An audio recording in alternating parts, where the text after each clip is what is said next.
Witches. It's Taya and Luna. And today we wanted to talk about something that was really a game changer in my practice for me. And that's a special book, Weave the Liminal by Laura Tempest Zakroff. Weave the Liminal, Living Modern Traditional Witchcraft. I don't know if you guys can see that, yeah.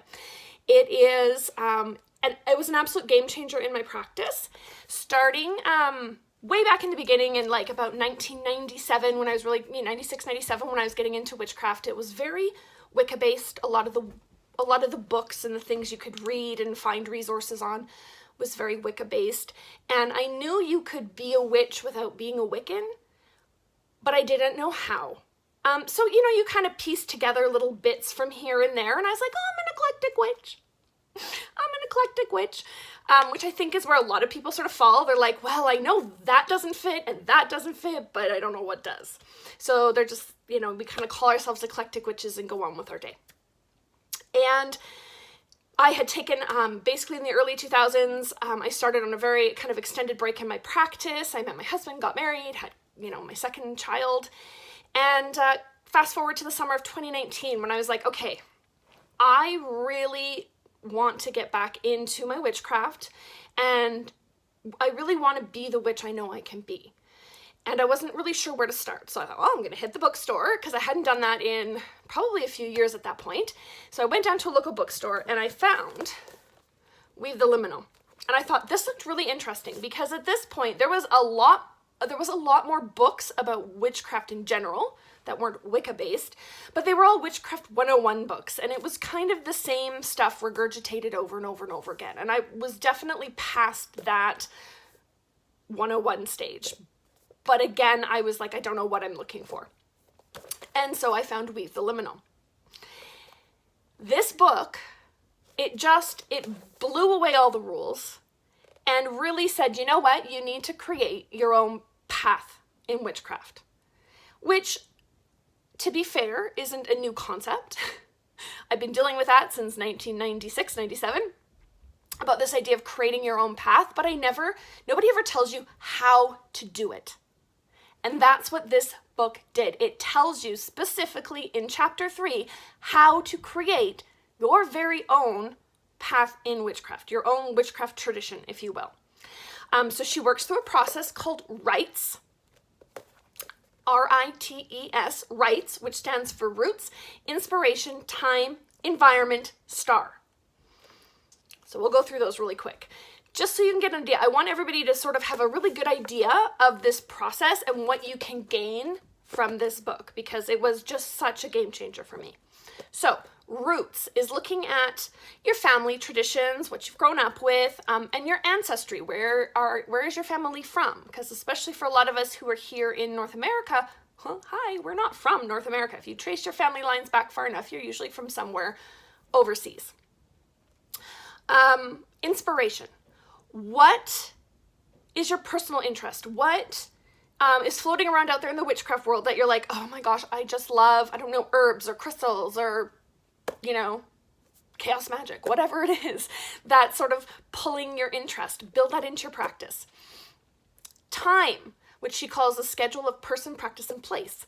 So are you going to follow the lunar calendar? Are you going to have feast days? Right? She calls it turning the wheel of you, which I love. Then we go to environment. So that's looking at the world around you. I live in I'm in suburbia. I live in a very urban area. So how can I incorporate that into my practice? Right? It's very different from maybe somebody who's living on a farm somewhere. So again, your environment and how do you incorporate that into your practice?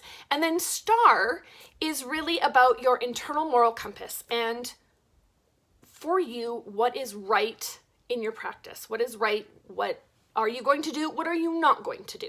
And how does that sit with your own personal ethics and morals? So really she goes through this rites process and you build the framework of your practice.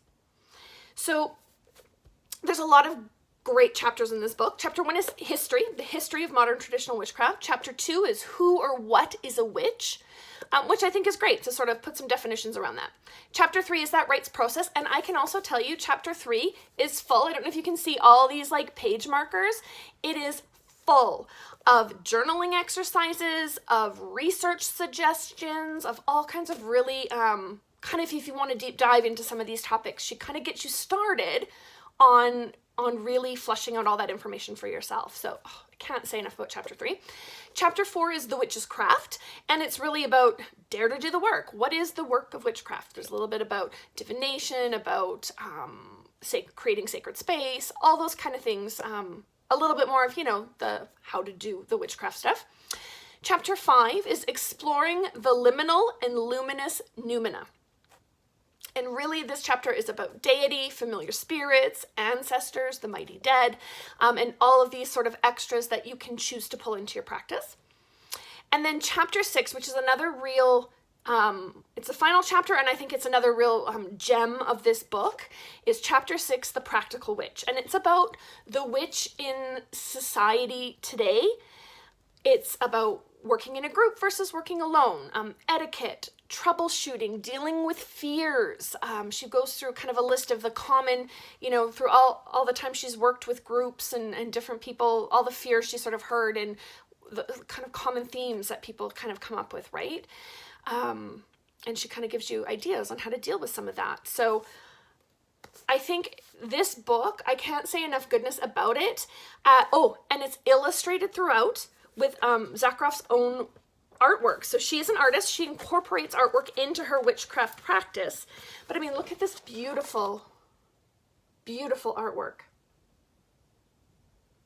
Like, I can't say enough about it. It's a gorgeous book. She also did the cover art. So this book is Laura Tempest Zakroff through and through. It's her artwork, it's her words, it's her process. And really, I can't say enough about it. Chapter 3 and 6 are the real powerhouses. To me, those are the ones that bring something new to the witchcraft genre. This idea of the rites process to create your own framework, and then talking about the practical witch and the witch in society today. And I think that's something that is a little different from what you get in most witchcraft books. But I have to say, this book is good, would be great for beginners, and it would be great for people who have some experience in the craft. It's not just a beginner book. It's not just for people who are a little farther along their path. I think there's something for everybody. And it's funny, one of the things I've really, by pulling it off my bookshelf and kind of going through this again to get ready to do this review, I'm pulling new information out again, right? I'm going, oh, this is great. So I need to sit down and reread this book because I haven't read it since probably the fall of 2019 when I was working through all of this. And I think now in 2021, it's time to sit down and read it again and really go through, because there's always something new to take. And I cannot say enough about what a game changer this book has been. So that's Weave the Liminal, Living Modern Traditional Witchcraft by Laura Tempest Zakroff. If you don't follow her down. I'll link her YouTube channel below, and she blogs over at pathos.com, and she has her own website, so she's kind of out there on social media. She's got an Instagram, so she's a great person to follow. She does a great little segment on her YouTube channel called 6 Minutes of Witchcraft, where she literally sets an alarm for 6 minutes and talks about a topic. And I think they're really interesting little segments, and they're not too huge where you're like, I don't have time to sit down and watch. It's like 6 minutes. You just sit down and watch it real quick. So I adore Laura Tempest Zakroff. She is definitely up there on her A game, and I just can't recommend this book enough. So yeah, give it a check out, and otherwise I will see you guys in the next video. Mwah!